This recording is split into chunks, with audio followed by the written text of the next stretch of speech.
இங்க இருந்து சிபிஐக்கு போறது கூட தனி ஃபிளைட்ல தான் போறீங்க. எங்க மறுபடியும் டென்ஷன் பண்ணாதீங்க.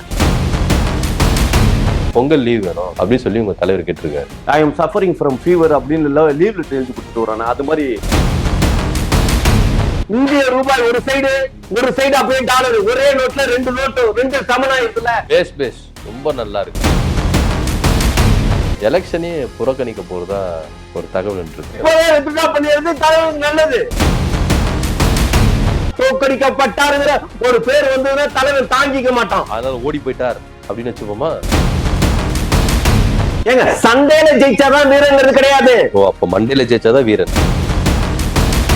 வந்தீங்களா அரசியல் எல்லாம் பேசக்கூடாது, நிகழ்ச்சியை மட்டும் பத்திட்டு பேசிட்டு போவோம். தேவையில்லாதெல்லாம் பேசிருக்க அசிங்கமா இல்ல. எம்ஜிஆர் மறந்துட்டாங்க, சிவாஜி கணேசனை மறந்துட்டாங்க, தியாகராஜ பாகவதரை மறந்துட்டாங்க. 20 வருஷத்துக்கு அப்புறம் விஜய் யாருன்னு கேட்பாங்க. விஜய் பாதையில இது மாதிரி வாழவே கூடாதுப்பா அப்படின்னு நிறைய பேர் போகாம இருப்பாங்க. கடவுள் படைக்கப்பட்ட நாட்கள்லயே சாத்தானும் படைக்கப்பட்டது. விஜய் மாதிரி உங்களை சுத்தி ஒரு ஆறா இருக்கும், அந்த ஆறாக்குள்ளார ஹலோ என்ன இல்ல ஏதோ சுத்தி ஆறாறு இருக்குன்னு சொல்லி ஆறா இருக்குது அது இருக்குன்னு சொல்றீங்க. குடும்பத்துல கும்மி வச்சிடாதீங்க. நீங்க பெரிய ஜீனியஸ் சார். உங்க ஜீனியஸுக்கு முன்னாடி நாங்கெல்லாம் வந்து ஒரு குட்டி குழந்தை. இங்க இருந்து சிபிஐக்கு போறது கூட தனி ஃபிளைட்ல தான் போறீங்க. ஏங்க உங்களுக்கு கொஞ்சம் கூட எங்க மறுபடியும் டென்ஷன் பண்ணாதீங்க. எங்க பொதுமக்கள் போற பிளைட்ல எங்க தலைவன் போனா ஒரு பெரிய ஆபத்து நடந்துருங்க. உங்களுக்கு புரியாது, இதெல்லாம் வந்து சொல்லி புரிய வைக்க முடியாதுங்க. ஆபத்து எப்படி சார் நடக்கும் பொதுமக்கள் போற பிளைட்ல? ஏங்க எங்க தலைவன் இப்ப வந்து முன்னால பிசினஸ் கிளாஸ்னு இருக்கும், அதுல டிக்கெட் போட்டு உட்கார வச்சுட்டோம்னு வச்சுக்கீங்களேன். பிளைட் பறந்துட்டு இருக்கிறப்ப எங்க தலைவர் முன்னால இருக்காரு அப்படின்னு பின்னால இருக்கிற மத்த பேசஞ்சருக்கெல்லாம் தெரிஞ்சுட்டேன்னு வச்சுங்களேன். அத்தனை பேரும் கொய்யால ஆட்டோகிராஃப் வாங்கணும், போட்டோ எடுக்கணும், செல்ஃபி எடுக்கணும், முன்னால போயிடுவான். முன்னால போய் என்ன நடக்கும்? ஆட்டோகிராஃப் போட்டோ எடுத்துட்டு வந்துருவாங்க. அறிவுங்கிறது கொஞ்சம் கூட கிடையாதா? கொஞ்சம் கூட அறிவுங்கிறது கிடையாதா? வேற என்ன நடக்கும்? ஏன்னா ஒரு பிளைட் பறந்துட்டு இருக்கிற பிளைட்ட எல்லா வெயிட்டும் முன்னால வந்துருச்சுன்னா பிளைட் கவுந்து கீழே வந்து ஆபத்து வந்துருங்க, உடஞ்சிருங்க. எப்படி சார் இப்படி பேசுறீங்க? வேற லெவல்ல பேசுறீங்க. உங்களுக்கு மட்டும் எப்படி இப்படி யோசிக்க தோணுது? எல்லாருமே ஃப்ரண்ட்ல வந்துட்டா வெயிட் தாங்காம கவுந்துறன்றீங்க. இது எப்படி சாத்தியமாகும்? யோசிக்க கூட முடியலையே. ஏங்க நியூட்டனின் 3ஆம் விதி தெரியுமா தெரியாதாங்க? கொஞ்சம் கூட என்ன, அதாவது ஒரு சயின்ஸ் எல்லாம் படிச்சிருக்கீங்களா? புரியுதுங்களா? புரியுது. வெயிட் வந்து மேல தூக்கி எறிகிற பொருள்ல வந்து வெயிட் சுத்தி பரவலா இருந்ததுன்னா அது ஒரு பேப்பரை தூக்கி விட்டுருந்தீங்களேன், அது வெயிட் இல்ல, வெயிட் பரவலா இருக்கும். அது சுத்தி சுத்தி மெதுவா வரும். அதே ஒரு கல்லை தூக்கி விட்டுருந்தீங்கன்னா உடனே கீழே விடும். எதனால? ஒரே இடத்துல வெயிட் குவியறதுனாலதான் அந்த புவியீர்ப்பு சக்தி வந்து அதிகமா டப்புன்னு இழுத்துரும். இது கூட தெரியாதுன்னா என்னத்த சொல்றது?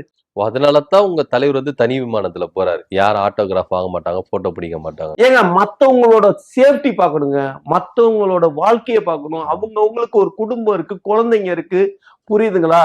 இப்ப தெரிஞ்சிச்சு சார் ஏன் உங்க தலைவர் வந்து தனி விமானத்துல போறாருன்னு எல்லாரும் கேட்டிருந்தாங்க. இப்போ நீங்க டெஃபினேஷன் கொடுத்துட்டீங்க ஏன் தனி விமானத்துல போறாரு. இவ்வளவு தூரம் நான் விளக்கமா சொல்லி ஒரு மேலாடி புரியாம மறுபடியும் தனி விமானத்துல காசு இருக்கிறதுனால அந்த காசு கொழுப்பா, பணக்கார திமிரான்னு பேசுவாங்க. ஒரு பொது நிலமா சிந்திக்கிற ஒரு சிந்தனைய இதுல த்ரிஷா கூட வேற போறேன்னு சொல்லுவாங்க நிறைய பேர். அதனாலதான் தனி விமானத்துல போறாரு. ஆனா இப்ப நீங்க சொல்லிட்டீங்க ஏன் தனி விமானத்துல போறாரு அப்படின்னு. கரெக்டா புரிஞ்சிருச்சு. இப்ப புரியுதா? புரியுது சார், நல்லா புரியுது. இதுக்கப்புறம் இது மாதிரிலாம் கேட்க மாட்டேன். இதுக்கப்புறம் ஏன் விஜய் தனி விமானத்துல போனாரு அப்படின்னு ஒரு வார்த்தை உங்ககிட்ட நான் கேட்க மாட்டேன். நல்லா புரிஞ்சிருச்சு.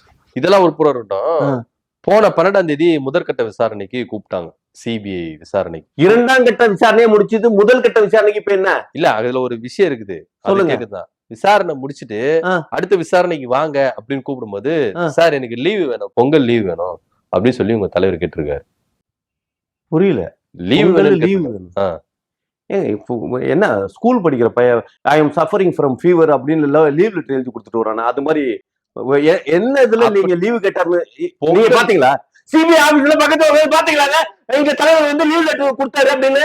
சார் நீங்க ஒரு செக்யூரிட்டியே ஒரு சீக்கிரட்டா வச்சுட்டு இருக்கும் போது நாங்க வச்சிருக்க மாட்டோமா சிபிஐ ஆபீசர்ல நிறைய பேரை? ஏங்க புரியல. சரி முழுசா கேட்டு முடிங்க. என்னதான் கேட்க வரீங்க? அப்படி பொங்கல் லீவு வேணும் அப்படின்னு சொல்லிட்டு உங்க தலைவர் லீவு கேட்டு வாங்கி வந்தவரு ஆ. பொங்கல் செலிப்ரேட் பண்ணாரா இல்லையா? யாரு கூட செலிப்ரேட் பண்ணாரு? மர்மமாவே இருக்குது. போட்டோஸ் கிட்ட செதிமார் பொங்கல் லீவு வேணும்னு சொல்லி கேட்டு வந்தவரு பொங்கல் செலிப்ரேட் பண்ணல. யாரு கூட பண்ணாருன்னு தெரியல. கட்சி ரீதியாவும் எந்த பொங்கல் செலிப்ரேட்டும் பண்ணல. என்ன ஒண்ணும் புரியலையே. எங்க தலைவனோட உள் உணர்வுகளை கொஞ்சம் கூட மதிக்காம ம். எங்க பொங்கல் நாம கொண்டாடலாமாங்க? தமிழர்களுக்கான திருநாள் பொங்கல்னு சொல்றாங்கல்ல, ஆமா. பொங்கல் கொண்டாடுற அளவுக்கு தமிழ் இருக்கா? ம். வேற எப்படி? தமிழர் எவ்வளவு வேதனையிலும் துக்கத்திலையும் ஆழப்பட்டு கிடக்குறாங்கிறது உங்களுக்கு தெரியலையா? அது விஜய். நீங்க ஒரு ஆளை பத்தி எல்லாம் பேசக்கூடாது. அவரு வந்து ஜனநாயகன் படம் வரல, சிபிஐ எங்களை மடக்குறாங்க, அது அவரு சம்பந்தப்பட்ட விஷயம். ஏன் நீங்க பொங்கல் செலிப்ரேட் பண்ணல? அது உங்க தலைவருக்காக யாரும் பொங்கல் செலிப்ரேட் பண்ணணும்னு அவசியம் கிடையாது. ஏங்க இலங்கை தமிழர்கள் எத்தனை பேர் எங்க செத்து போனா அந்த துக்கம் நெஞ்சே இருக்காதுங்க. யாரு? கொஞ்சம் கூட ஒரு தமிழர் இருந்தா எந்த காலத்திலும் பொங்கல் கொண்டாட கூடாதுங்க. தமிழர்களோட திருநாளே தள்ளி வைக்கணுங்க. ஆ, அந்த உணர்வு இருக்கணும் அதனாலதான் கொஞ்சம் கூட. அதனாலதான் உங்க தலைவர் வந்து செலிப்ரேட் பண்ணலையோ? அப்புறம் ஜனநாயகம் படம் வரலங்கிறதுக்காக துக்கத்துல இருந்து பொங்கல் கொண்டாடலன்னு நினைச்சீங்களா? ஆமா, அதான் உண்மை. அதான் உண்மையா? ஆமா. ஹலோ. சிபிஐ ஒரு பக்கம் வளைச்சு வளைச்சு போட்டாங்க. ஏங்க சும்மா ஏதாவது உங்களுக்கு தெரிஞ்சதை பேசாதீங்க. ம். புரியுதுங்களா? சரி, உங்களுக்கு தலைவன் எங்களுக்கு தெரியும் எங்க தலைவன் எப்படின்னு. புரியுதுங்களா? எங்களுக்கு தெரிஞ்சதை கேளுங்க ம். எப்படின்னு. சரி, ஏன் கொண்டாடல? ஏங்க ஏன் கொண்டாடலன்னா கொண்டாடுறதுக்கு முடியாதுங்க. ஏன் முடியாது? கிறிஸ்துமஸ் கொண்டாடுனீங்கல்ல. கிறிஸ்துமஸ் கொண்டாடணும்னா ஒரு விஷயம் நல்லா தெரிஞ்சுங்க. அது அமெரிக்கா கூட ஒரு நல்ல உணவு ஏற்படணுங்கிறதுக்காக கிறிஸ்துமஸ் கொண்டாடுனது. புரியுதுமா? இது நல்ல ஒரு விஷயம் தெரிஞ்சுக்கங்க. இன்னைக்கு வந்து ரூபாயோட மதிப்பு டாலர்ல இருந்து எந்த அளவுக்கு சரிஞ்சு கிடக்குது. இது ரெண்டையும் சமன் பண்ணோம்னா அமெரிக்கா ஒரு நல்ல உணவு வேணுமா வேணாமா? அது ட்ரம்ப்பும் மோடியும் பாத்துப்பாங்க. ட்ரம்ப் மோடியுமா? ம். ஏங்க எவங்க மோடிக்கு ஐடியா கொடுக்கான்? யார்? ஒரு ஐடியா கொடுக்கறதுக்கு எவன் இருக்கான்? ஒரு கம்யூனிட்டி ஐடியா கொடுக்க மாட்டேங்க. இந்நேரம் எங்க தலைவரா இருந்தாருன்னா நல்லா ஒண்ணு தெரிஞ்சுங்க. இந்திய ரூபாய் ஒரு சைடு அப்படியே டாலர், ஒரே நோட்ல ரெண்டு நோட்டு ரெண்டு சமனா இருக்குல்ல, பா. அப்ப ரூபா மதிப்பு இறக்குமா? டாலர் கூடவே ஒட்டிட்டு இருக்கிறப்ப ரூபா மதிப்பு இறக்குமாங்கிறேன். பேஸ் ரொம்ப நல்லா இருக்கு உங்களுடைய ஐடியா. டாலர் மதிப்பு சரியக்கூடாதுன்னா ஒரு பக்கம் இந்திய ரூபாய் நோட்டு, இன்னொரு பக்கம் அமெரிக்கா டாலர், ரெண்டுத்தையும் சேர்த்து விட்டா சூப்பரா இருக்கும். இல்ல புரியல. இதெல்லாம் அதாங்க முதல்ல கண்டுபிடிக்கிற எந்த கண்டுபிடிப்பும் விஜய் தான். பைத்தியகாரத்தனமா தெரியும் ஆமா, பாக்குறவங்களுக்கு. விஜய் மாதிரி. விஜய் மாதிரியா? ம். புரியல நீங்க இல்ல, என்ன? நீங்க தான் சொன்னீங்க ரூபா நோட்ல வந்து காந்தி போட்டோ எடுத்துட்டு விஜய் போட்டோ போட்டுருவோம் அப்படின்னு. இப்போ ரூபா நோட்டும் டாலரும் சரிஞ்சு கிடக்கு, இத மதிப்பு கூட்டணும்னா இந்த மாதிரி ஒரு பிளான் பண்ணும். பயங்கரமான பிளான் எல்லாம் சூப்பரா போடுறீங்க. தமிழ்நாடு இல்ல, இந்தியாவே அடுத்த கட்ட லெவலுக்கு எடுத்துட்டு போற அளவுக்கு ஐடியா வந்து உங்க தலைவர்கிட்ட இருக்குதுன்னா பெரிய ஆளு தான் சார். ஏங்க ஒரு விஷயம், ஆட்சியிலையும் ஆட்சி அதிகாரத்திலையும் அட்மினிஸ்ட்ரேஷன் பவர்லயும் உங்களுக்கு எல்லாம் படிப்பறிவு இல்லாதவனுங்களா, அதாவது படிச்சும் முட்டாள்களா இருக்கிறாங்க. படிப்புங்கிறது ஜஸ்ட் லைக் என்ன பாட புத்தகத்துல இருக்கிறத காப்பி அடிச்சு அப்படியே படிச்சு விட்டு அடுத்த கிரியேஷன் இருக்கணுங்க. முதல்ல ஒரு ஆட்சியாளருக்கு, ஒரு அதிகாரத்துல இருக்கிறவங்களுக்கு, அந்த அட்மினிஸ்ட்ரேஷன் பவர்ல இருக்கிறவங்க கிரியேட்டரா இருக்கணும். கிரியேட்டரா இருக்கிறவங்க மட்டும்தான் நாளைய பத்தி யோசிப்பான். இந்த நாளைய சமுதாயத்தை பத்தி எந்த கம்யூனிட்டியும் யோசிக்க மாட்டேங்கிறானுங்க. எங்க தலைவர் ஒரு ஆள் தான் அப்படி யோசிக்கிறாப்ல. கரெக்ட். சரி, அடுத்து வந்து இப்ப சிபிஐ எல்லாம் போயிட்டு வந்தார்ல, அங்க ஒரு தகவல் ஒண்ணு கசிஞ்சிருக்கு. எலெக்ஷனே புறக்கணிக்க போறதா ஒரு தகவல் இருக்கு. அப்புறம் உங்க விஜய் அப்புறம் எலெக்ஷன் புரியுதுங்களா? ஆட்சிக்கு வர்றதுக்கு முன்னாலேயே இவ்வளவு டார்ச்சர் கொடுக்கறானுங்களே, ஆட்சி வந்ததுக்கு அப்புறம் என்ன டார்ச்சர் கொடுப்பாங்க? என்ன டார்ச்சர் கொடுப்பாங்க? ஆட்சியை கலைக்கிறதுக்கான செயலை செஞ்சுருவாங்க. ஜெயிச்சும் பிரயோஜனம் இல்லாம போயிடும்.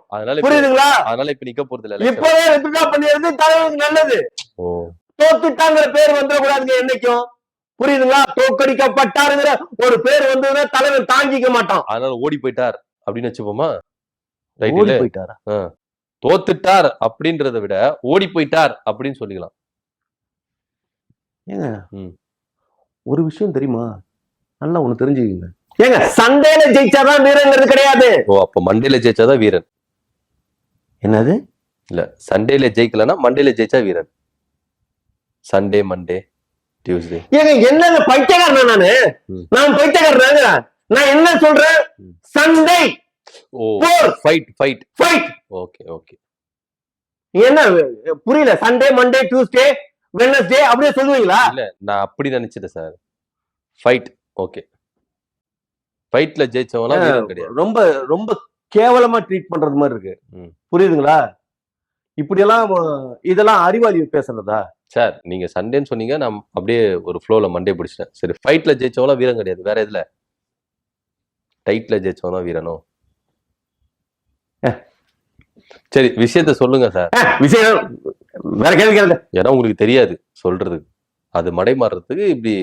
ஆனா உண்மையிலேயே ஒரு கேள்விக்கு பதில் தெரியல, அந்த கேள்விக்கு நம்ம பதில் சொல்லக்கூடாதுன்னா சூப்பரா டைவர்ட் ஆயிடுறீங்க உங்க தலைவர் விஜய் மாதிரியே.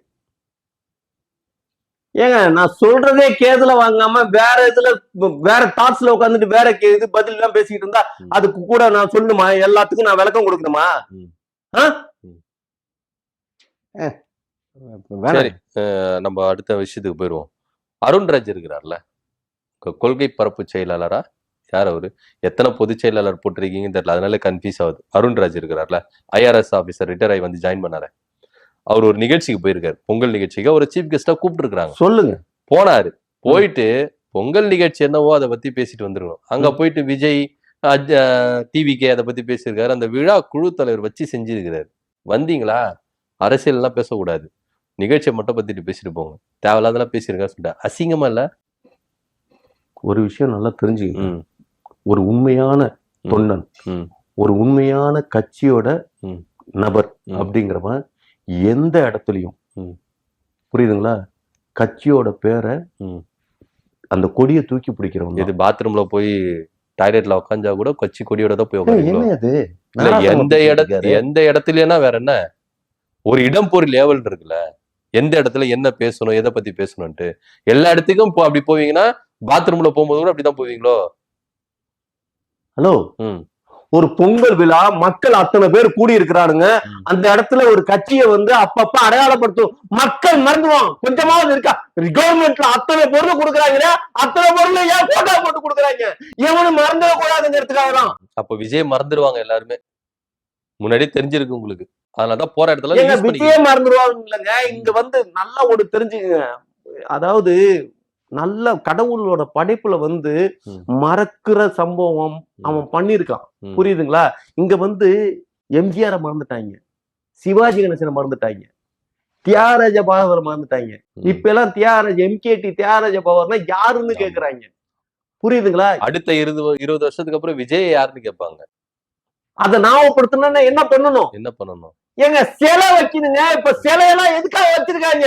இப்படி ஒருத்தர் இங்க வாழ்ந்தார் அப்படின்னு சொல்லி காட்டுறதுக்குதான். திருவள்ளுவரே நம்ம மறந்து போயிருப்போம் கன்னியாகுமரியில சிலை வைக்கலன்னா. புரிஞ்சுக்குங்க, எதுக்காக பெரிய சிலை, பட்டைய சிலை வச்சிருக்காங்க? அதை விட ஆட்சிக்கு வந்ததுக்கு அப்புறம் இதே கன்னியாகுமரியில திருவள்ளுவர் சிலைக்கு பக்கத்துல பட்டைய சிலையோட பெரிய சிலைய, விஜய் சிலைய நிறுவனம்னா எப்படி இந்த உதயநிதி ஸ்டாலின் சொன்னாரு அட்டப்பா, அந்த மாதிரியா? அட்டையா? எக்ஸிபிஷன்ல எல்லாம் பெருசு பெருசா வைப்பாங்களா, இந்த மாதிரி விஜய் சிலை வைப்பீங்களான்னு? அமெரிக்கா போயிருக்கீங்களா? நான் சுதந்திர தேவி சிலையை பார்த்திருக்கீங்களா? டிவில பார்த்திருக்கேன். புரியுதுங்களா? ஒரு சிலை வைக்கிறதுங்கிறது பெரிய மேட்டர் இல்ல. அது உள்ளார மக்கள் அந்த சிலையோட உயரத்துல ஏறி நின்று அந்த சுற்றும் பார்க்கணும். அப்படி ஒரு சிலை அமைப்பு ஏற்படுத்தணும். விஜய் மேல எல்லாரும், புரியுதுங்களா? விஜய் மேல எல்லாரும் ஏறி பண்ணிக்கணும்ன்றீங்க. ஏங்க ஒரு விஷயங்க, இப்ப விவேகானந்தர் இருக்காரு, புரியுதுங்களா? விவேகானந்தர் நடந்த வழியில நம்ம நடந்து போறோம் அப்படின்னா அவர் காலடியை நம்ம மிதிச்சு அப்படியே அசிங்கப்படுத்துறோம்னா அது அர்த்தம். ராமர் நடந்து போறாரு, ராமத்தோட பாதையை பின்பற்றி போறோம்னா அவர் மிதிச்ச காலடியில எல்லாம் தொட்டு கும்பிடாம இவங்களுக்கு காலடியை வச்சு மிதிச்சு போறாங்கிறது ஒரு அவமதிப்புங்கிறதுக்கு நெருப்பு. அந்த மாதிரிலாம் நினைக்காதீங்க. புரியுதுங்களா? வாழ்ந்தவன் இப்படி ஒரு வாழ்க்கையை நம்ம வாழணும்னு அந்த உயரத்தை தொடர்றதுக்கு அது மேல ஏறி நின்று பார்க்கணும்.